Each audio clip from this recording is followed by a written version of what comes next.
A Silicon Valley investor named David Hornik was about to lose the best deal of the year, and he did it to himself.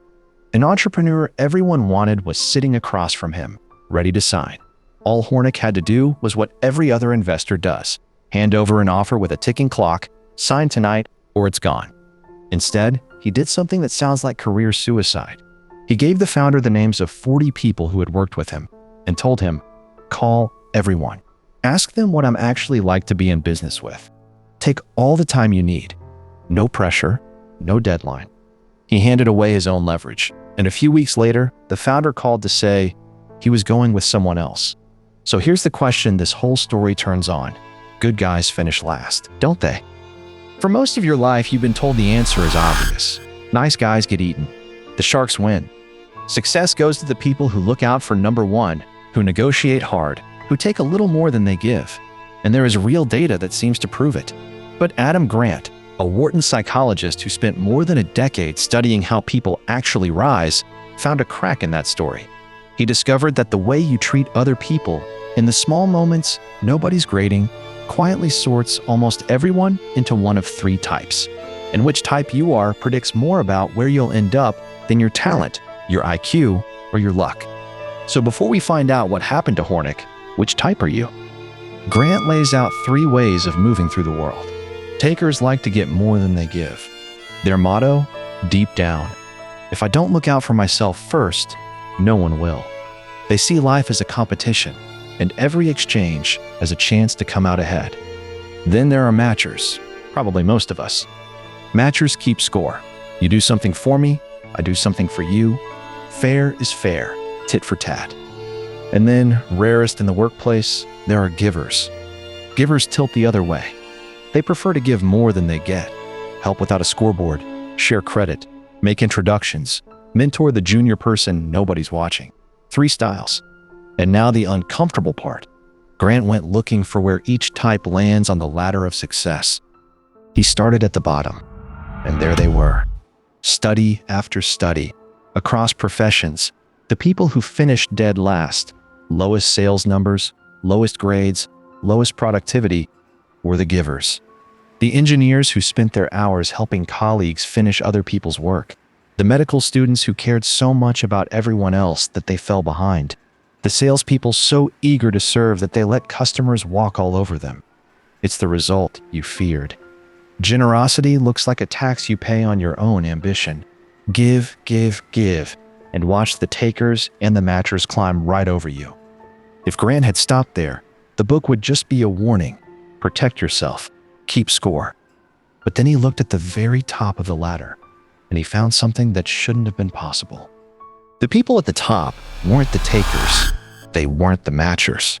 The highest performers, the best salespeople, the most productive engineers, the students with the top grades were also givers. The exact same type that was drowning at the bottom was also running away with the top. One group of givers finishes last. Another group of givers finishes first. Same instinct, give more than you take, and it lands you in two opposite places. So the real question was never, does generosity work? It works catastrophically both ways. The question is, what does the giver at the top do differently from the giver at the bottom? Get that answer, and you've cracked something most ambitious people never figure out: how to be genuinely good to people and still win. Here's the promise of this book, and the thread will follow the whole way down. The givers who fail and the givers who succeed are not divided by how much they give. They're divided by how they give, whether they give like a doormat or give like someone playing a longer, smarter game. And the punchline Grant builds toward is this: the most successful givers reach the top without cutting anyone down. They finish first without stepping on a single person to get there. Sit with how strange that is. We're taught success is a fixed pie. For me to win, you lose. The best givers refuse that math. So watch how they do it. It starts with the one thing takers can never build, and givers build in their sleep: a network that roots for them. Meet a software engineer named Adam Rifkin. Shy, unassuming, his online nickname is literally the Panda. He does not look like a power player. But in 2011, Fortune magazine named him the single best networker in Silicon Valley, ahead of famous founders and billionaires. How? not by collecting contacts. A taker networks like a peacock, loud, self-promoting, useful to you only until you're not useful to them. Rifkin did the opposite. For years, he quietly helped people who could do nothing for him. Introductions, advice, a kind word to a stranger. He built a web of goodwill so wide that when he ever needed anything, hundreds of people leaned in to help. But it wasn't the size of his network that made him powerful. It was one absurdly small habit anyone can copy. Rifkin's rule was this: the 5-minute favor. Be willing to do something for another person that costs you 5 minutes or less. For anybody. Make the introduction. Share the link. Give the quick feedback. Say the name of the person they should talk to.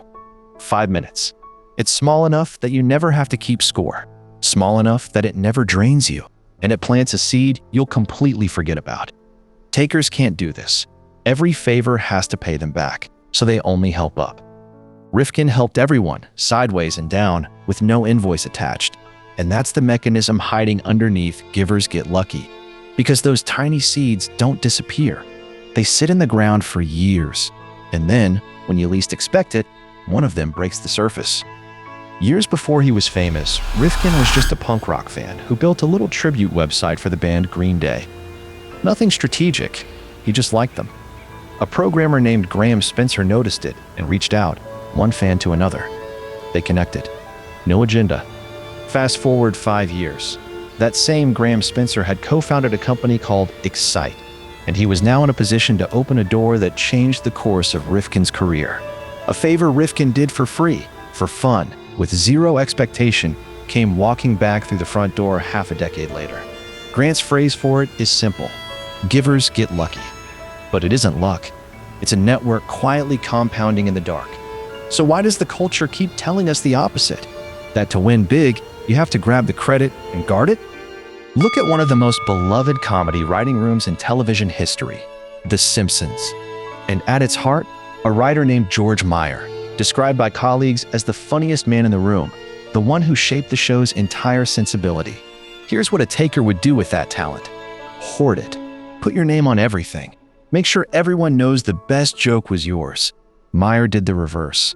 He threw joke after joke into the room and didn't care who got credit for the laugh. He just wanted the episode to be great. That generosity didn't dim his brilliance. It multiplied everyone's. The room got funnier because he gave the funny away. Which sounds lovely, until you meet the opposite kind of genius and watch what happens to talent when it refuses to share. Frank Lloyd Wright was arguably the greatest American architect who ever lived. He was also, for a long stretch, spectacularly unproductive.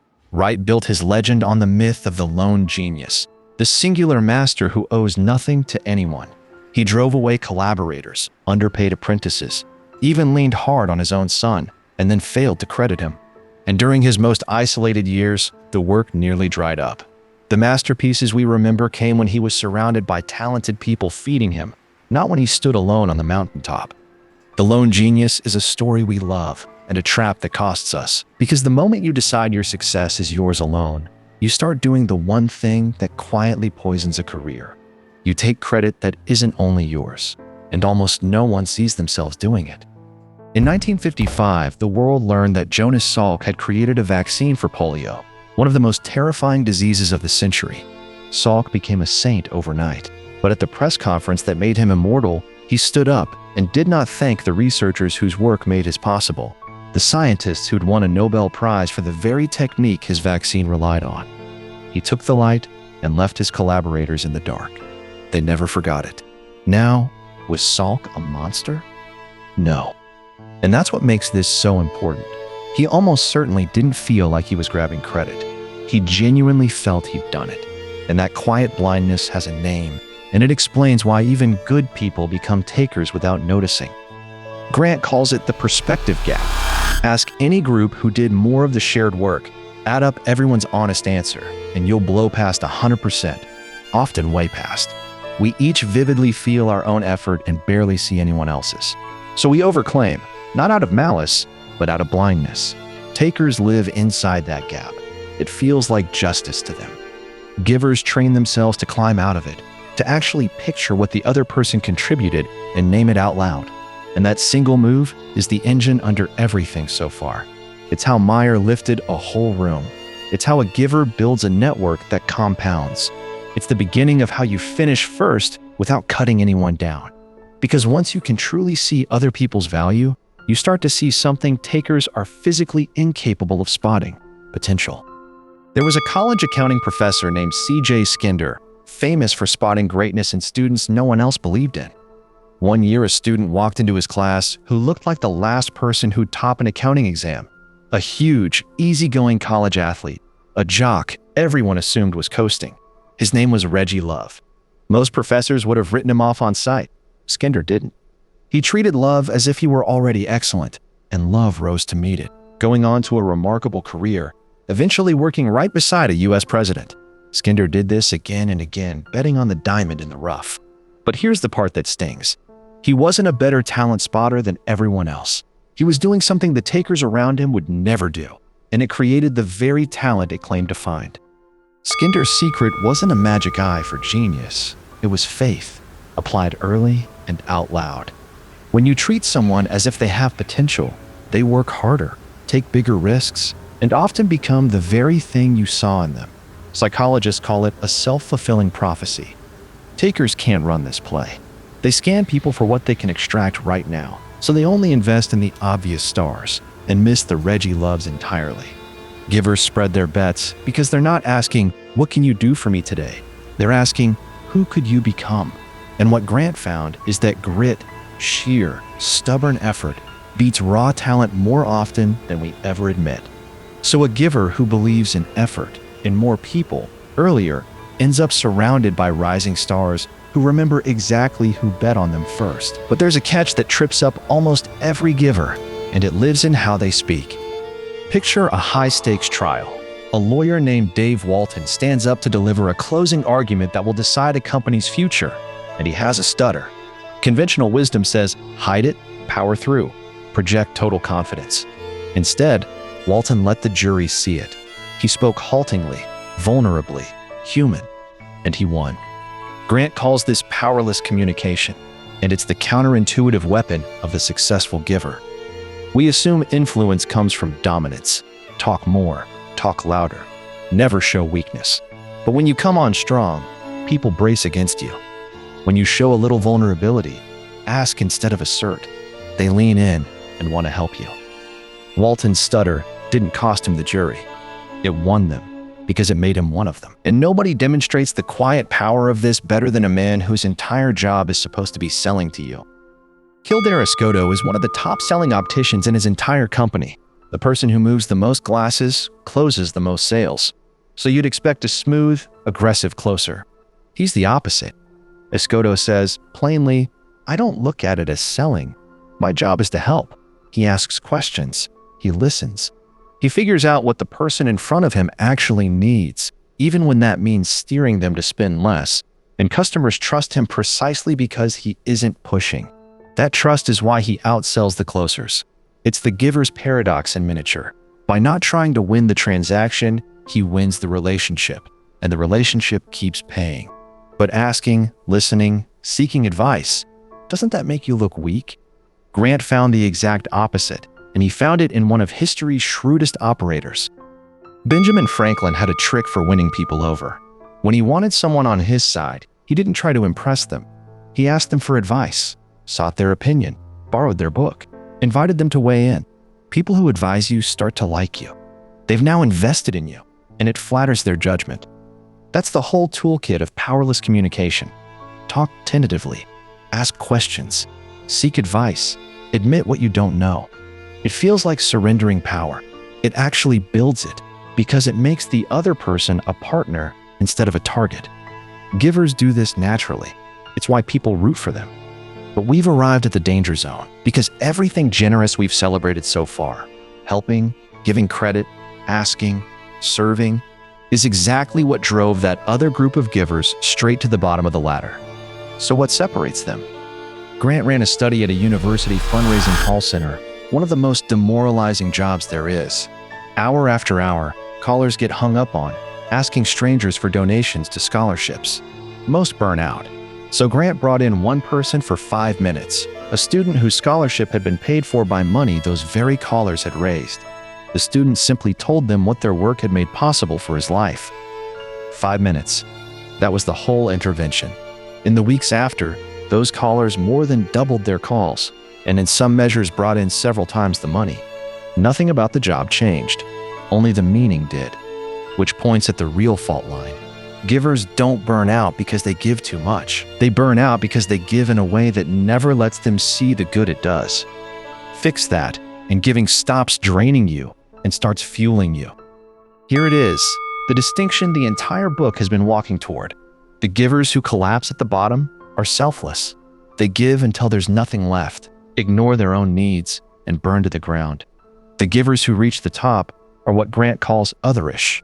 Otherish givers care deeply about others and keep their own ambitions in plain sight. They give generously, and they protect their time, their energy, their goals. It's not selfish. It's not selfless.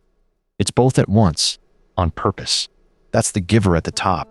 Not a nicer person than the one at the bottom, a smarter one. This is how you finish first without cutting anyone down. You refuse to choose between helping others and helping yourself, and you build a life that does both. And it turns out even how you schedule your giving decides which giver you become. Most of us sprinkle our giving, a favor here, a hand there, scattered through every busy day until it's just constant low-grade depletion. Grant found the givers who thrive do the opposite. They chunk it. They batch their generosity into concentrated bursts, a set block of time, a mentoring hour, a day, instead of bleeding it out in 1,000 interruptions. Same amount of giving, completely different result. Sprinklers feel drained because the help never adds up to anything they can feel. Chunkers feel energized because they see the impact stack. It's such a small shift when you give, not just how much. And it's the difference between a giver who lasts and a giver who quits. But there's still one predator the otherish giver has to survive. The person who has read this whole playbook and plans to use your generosity against you. Lillian Bauer was a brilliant young consultant and a natural giver. She mentored constantly, said yes to everyone, made time for every request. And people took advantage. Some of them weren't grateful colleagues. They were takers who smelled an easy mark and drained her dry, giving nothing back. This is the doormat effect, and it's the trap that ate every giver at the bottom of the ladder. Generosity without discernment isn't virtue. It's a resource that predators harvest. But Bauer didn't fix it by becoming a taker. She stayed generous. She just got wise about who was worth it and how much and when to say no. The otherish giver's superpower isn't endless kindness. It's the ability to tell the difference between the people who'll pay your goodness forward and the ones who'll pocket it. And it turns out givers are freakishly good at exactly that. Grant calls this skill sincerity screening, reading who's genuine and who's performing. And the trap most people fall into is judging a book by its cover. We assume the warm, agreeable, friendly person is a giver, and the blunt, prickly, difficult person is a taker. Both can be dead wrong. The most dangerous person in any office is the agreeable taker, the faker. All charm on the surface, all self-interest underneath. Think Enron's smiling leadership right up until the collapse. And the most undervalued person is the disagreeable giver. Gruff, tough, hard to like, and quietly generous with their time, their honesty, their help. The friend who tells you the truth you don't want to hear. So, stop screening for nice. Screen for real. Because once you can tell fakers from disagreeable givers, you can finally give safely and even change the takers around you. Remember Peter Audette, a financial advisor and a giver? A taker named Brad used him, took his help, and left him with nothing. A selfless giver would have kept getting burned. Audette became otherish instead. He adopted a strategy Grant calls generous tit for tat. Start by giving, stay generous most of the time, but the moment someone clearly plays you as a taker, adjust. Generous by default, not naive. And when it came time to negotiate for himself, another chronic giver, Samir Jain, cracked it with one reframe. He was a pushover asking for himself, but a fierce advocate when he was asking for his family. So he negotiated as their agent, and suddenly the giver could push hard, guilt-free. That's the otherish move. You're allowed to fight for yourself when you fight on behalf of the people you're responsible to. Here's the most hopeful thing Grant found. Giving is contagious. Takers aren't a fixed species. Put them in the right system, and even they start to give. There's a network called Free Cycle, where people give away their unwanted stuff to strangers for free, and it quietly turns matchers and takers into givers, because everyone can see everyone else doing it. And there's an exercise called the reciprocity ring, where a group takes turns making requests and the whole room races to help, and people walk out having given and gotten more than they thought possible. This is why a giver's impact ripples so far beyond them. One giver doesn't just win, they change the weather for everyone around them. They make giving the normal thing to do. Which brings us back at last to the hardest case of all, a man built to take. Derek Sorensen negotiated contracts for a living, a hard-nosed sports dealmaker, a taker by trade. But in one negotiation, after squeezing a lowball deal, he looked at what he'd done and did something startling. He tore it up and offered the other side a fairer number, not because it was strategic, because he'd decided which kind of person he wanted to be. And that's the quiet invitation Adam Grant leaves you with. Not to become a saint, not to give until you break, just to shift, ever so slightly, in the giver direction. 5-minute favors, credit shared, help offered with your own goals still in sight. Remember David Hornik, who gave away his leverage and lost the deal? Over a career, that reputation made him one of the most sought-after investors alive. The takers get there faster, the givers get there deeper, and they finish first without cutting anyone down. So this week, before you keep score, give one thing away, and watch what grows.